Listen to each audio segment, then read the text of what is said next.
So I've been reading this great book called Imperial Cruise. It's about Theodore Roosevelt's intervention in world affairs, really, which somewhat culminates, or I don't know what you'd call it. There's a local maxima in this huge diplomatic mission of where Secretary of War, I believe it was, Taft, traveled with this huge entourage of many senators and even more congresspeople, and the first daughter of Theodore Roosevelt by his first wife.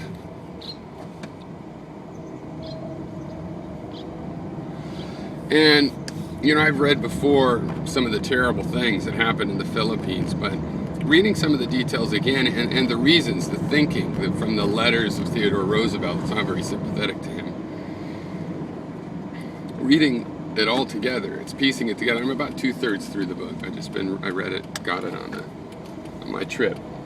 Somebody gave it to me. But also just going through the basic facts, even separate from the big arc, it's like, it makes it connect to me, but the facts are still as they are. I mean, we have Nazi-level atrocities in the Philippines. Killing whole villages except for one woman and raping her, the whole platoon. And doing this kind of stuff by policy, killing civilians 10 and older because they're old enough to carry a weapon. Killing whole villages on purpose. I mean, it makes Vietnam look tame. Like, after World War II, everybody thought, okay, we're supposed to do this, you know, good stuff. And some people then were shocked with the reality of war over there. And, but it was just policy, and it was an Aryan, Anglo-Saxons come from the Teutonic region bullshit thing, you know.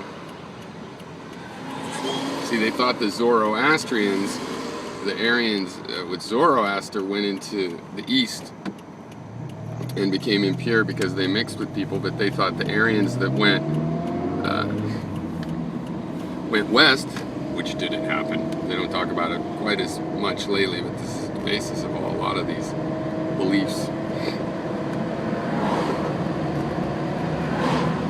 Anyway, Teddy and Taft were all into that. And Teddy made treaties, like with Korea, to help them, and broke it because he was making a plan with Japan at the same time to take them over. And a lot of it seems to be quite racially based, with good evidence to say so.